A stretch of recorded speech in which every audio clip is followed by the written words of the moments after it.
A modo de recordatorio de lo comentado en el tema de asfixia perinatal, la asfixia por su intensidad o su duración define un daño energético primario como consecuencia de la alteración en la microcirculación y los cambios citotóxicos, y un fallo energético secundario a consecuencia del daño mitocondrial. Se caracteriza por la disminución de fosfatos de alta energía como la fosfocreatina y ATP y que puede identificarse con técnicas diagnósticas como RM con espectroscopia.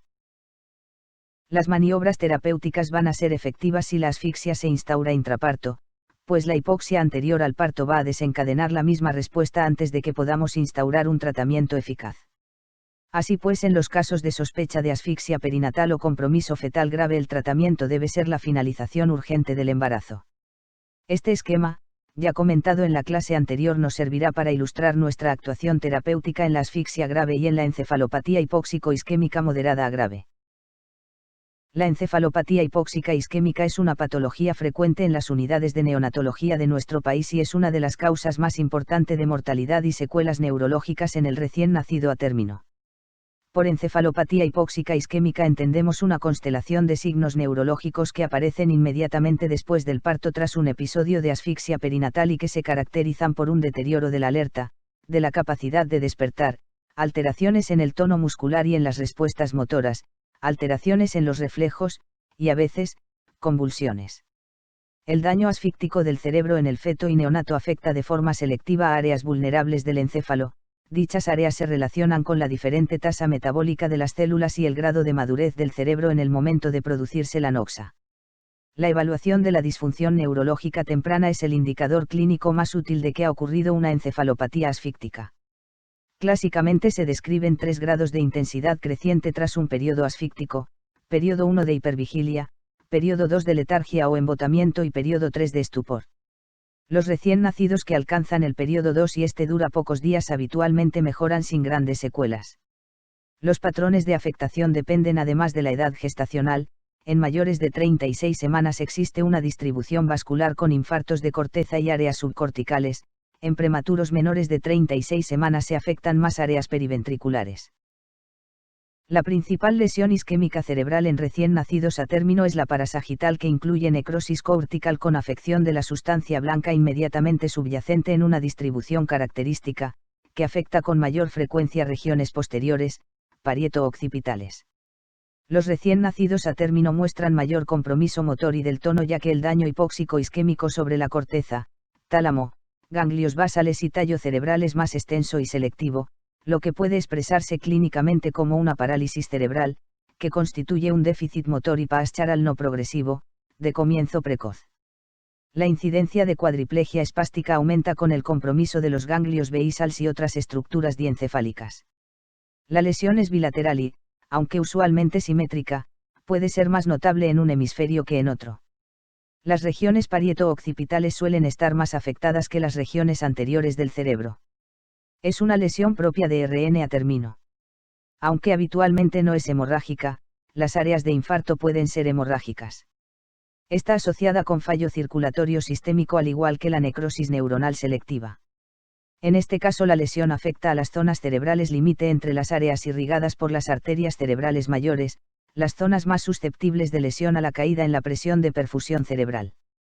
Los correlatos clínicos en el periodo neonatal incluyen particularmente debilidad proximal de los miembros, más prominente en las extremidades superiores que en las inferiores, y alteración de las respuestas evocadas somatoestésicas visuales auditivas.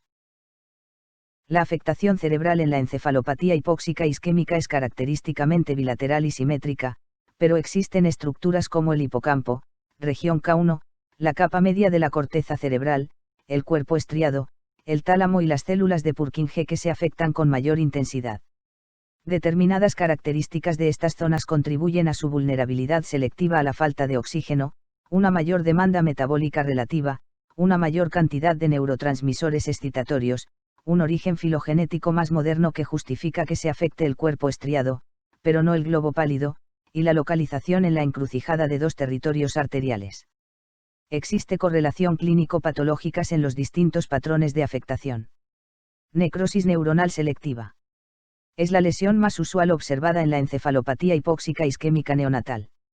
El término se refiere a necrosis neuronal con una distribución característica, aunque a menudo muy extensa. Se asocia con fallo circulatorio sistémico. La topografía de la lesión neuronal depende en gran parte de la gravedad y características temporales de la agresión y de la edad gestacional del niño. La lesión neuronal difusa acontece en agresiones muy graves y prolongadas tanto en el recién nacido a término como en prematuro.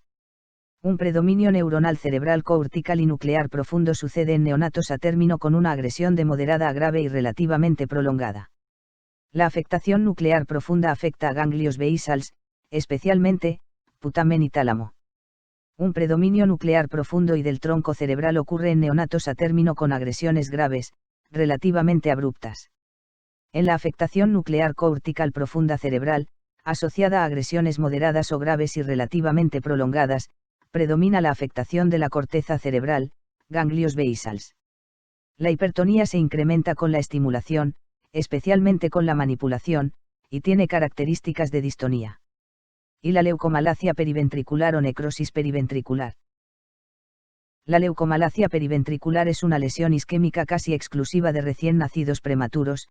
Se trata de una necrosis, reblandecimiento, de la sustancia blanca periventricular con una distribución característica, dorsal y lateral a los ángulos externos de los ventrículos laterales, y una lesión menos grave para la sustancia blanca periférica a esta necrosis focal. Incluye dos componentes básicos: necrosis focal, con subsecuente formación quística o cicatrización glial, y una gliosis más difusa, envolviendo astrocitos y microglia. La leucomalacia periventricular quística hace referencia a la lesión clásica en la que el componente necrótico es macroscópico y evoluciona a formación quística. La leucomalacia periventricular no quística es la lesión actual más frecuente en la que el componente necrótico es microscópico y evoluciona a una pequeña cicatriz glial. En la isquemia cerebral focal y multifocal se incluyen áreas de necrosis localizadas que ocurren dentro de la distribución de una única, o múltiple, arteria o vena cerebral mayor. El término de infarto cerebral o stroke arterial es utilizado a menudo para esta lesión. Es una lesión relativamente frecuente y afecta fundamentalmente a recién nacidos a término. La afectación de la arteria cerebral media acontece en más de la mitad de los niños afectados y son unilaterales en más del 75% de los casos. El infarto en tálamo y cápsula interna frecuentemente se asocia con hemorragia intraventricular. La correlación neurológica más destacada es la convulsión. Las lesiones unilaterales mayores muestran ligera hemiparesia que afecta a miembros superiores más que a los inferiores y a la cara. Las hemorragias cerebrales constituyen otro problema clínico importante debido a su alta frecuencia. Sus localizaciones incluyen: hemorragia subderral. Infrecuente, habitualmente en relación con antecedente traumático en recién nacidos a término. Hemorragia subaracnoidea. En su patogenia están implicados el trauma obstétrico o eventos circulatorios relacionados con la prematuridad. Las más precoces son más comunes en recién nacidos a término, mientras que las más tardías. Hemorragia cerebelosa. La hemorragia es más frecuente en prematuros de menos de 32 semanas de edad gestacional o de menos de 1.500 gramos al nacer, donde alcanza tasas del 15 al 25%. Es multifactorial, pero particular importancia tienen el parto traumático, nalgas, fórceps, o ambos, eventos hipóxicos, especialmente con síndrome de dificultad respiratoria, y prematuridad. En los recién nacidos prematuros, la patogenia es similar a la hemorragia intraventricular, mientras que en el recién nacidos a término, la patogenia está principalmente relacionada con eventos traumáticos. Hemorragia intraventricular. Forma más frecuente de hemorragia intracraneal neonatal, característica del recién nacido prematuro. La matriz germinal subependimaria es característicamente el lugar de origen de la hemorragia intraventricular. Entre los factores implicados en su patogenia se citan como más frecuentes: fluctuaciones del flujo sanguíneo cerebral influidas o no por elevaciones de la presión venosa central o vasodilatación cerebral asociada a la acidosis, trastornos de la coagulación y hemostasia. La primera clasificación de las hemorragias intraventriculares la realizan Papile y colaboradores en 1978, basado en los hallazgos de la tomografía axial. En la actualidad aplicada para los hallazgos ecográficos, es necesario mencionarla pues aún se utiliza por algunos autores. Ellos las dividen en 4 grados acorde a la severidad. Grado 1, hemorragia subependimal. Grado 2, hemorragia intraventricular. El sangrado intraventricular y ocupa entre el 10 y el 50% del ventrículo. Grado 3, hemorragia intraventricular con dilatación ventricular. El sangrado intraventricular es mayor del 50%. Grado 4 hemorragia intraventricular con dilatación ventricular y extensión a parénquima. Las manifestaciones referidas al sistema nervioso de la asfixia perinatal incluyen, hemorragia cerebral o infartos, secreción inadecuada de hormona antidiurética, convulsiones y encefalopatía. Tras la reanimación del recién nacido hablamos de asfixia leve cuando el test de Apgar al minuto es igual o inferior a 5. En la asfixia grave el test de Apgar al minuto es igual o inferior a 2 y a los 5 minutos, menor o igual a 5. Existe una alta concordancia entre Apgar al minuto y pH en cordón umbilical y entre Apgar a los 5 minutos y pronóstico neurológico, gravedad de la asfixia. Tras la reanimación, el estado del niño puede parecer bueno en las 8 a 10 horas siguientes, es lo que denominamos periodo de latencia, tras el cual comienza a hacerse evidente la sintomatología de EHI. Existen diversos criterios para evaluar la severidad de la encefalopatía hipóxica isquémica tras el insulto anóxico. Estos criterios se recogen en los scores de Sarnat y de García-Alix que se reproducirán seguidamente. El diagnóstico de asfixia perinatal grave se basa en diferentes criterios que incluyen evidencia de depresión cardiorrespiratoria, acidosis grave, definida como hallazgo de pH en sangre arterial menor de 7.0 o exceso de bases menor de menos 12 milimoles por litro, pobre vitalidad postnatal, Apgar a los 5 minutos inferior de 5, y evidencia temprana de encefalopatía hipóxico-isquémica, puntuación en escala de Sarnat-García-Alix mayor a 6. Todo ellos con el antecedente de eventos de pérdida de bienestar fetal. Anomalías de la frecuencia cardíaca fetal, inferior a 100 latidos por minuto o mayor de 160. DIP variables o tardíos en registro cardiotocográfico. Líquido meconial. Así pues, hablamos de criterios de asfixia grave si concurren. Apgar en el primer minuto inferior o igual a 2. Apgar a los 5 minutos inferior o igual a 5. Acidosis en scalp fetal inferior a 7. El electroencefalograma integrado por amplitud es una técnica accesible para supervisar la actividad electrocortical en recién nacidos prematuros y término en unidades de cuidados intensivos neonatals.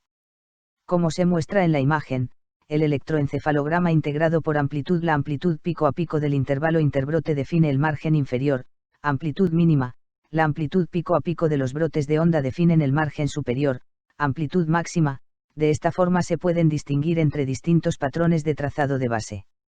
Existe una buena correlación pronóstica en la encefalopatía hipóxica isquémica con el registro de electroencefalograma integrado por amplitud. En las primeras 6 a 12 h de vida, el electroencefalograma integrado por amplitud ha mostrado su validez para establecer la gravedad de la encefalopatía hipóxica isquémica y ayudar a establecer de forma temprana el pronóstico neurológico. Los niños con trazado continuo o discontinuo de voltaje normal tuvieron un desarrollo neurológico favorable, mientras que aquellos con un trazado anómalo, brote supresión, voltaje bajo, inactivo, evolucionaron a muerte o secuelas neurológicas graves. Clasificación de trazados de base electroencefalografía integrada por amplitud. Patrón continuo, actividad continua con amplitud mínima entre 5 y 10 microvoltios y máxima entre 10 a 25 microvoltios. Patrón discontinuo, trazado discontinuo con amplitud mínima variable, pero inferior a 5 microvoltios, y amplitud máxima mayor de 10 microvoltios. Patrón de brote supresión, trazado discontinuo con amplitud mínima sin variabilidad entre 0 a 1 microvoltios y brotes con amplitud mayor de 25 microvoltios.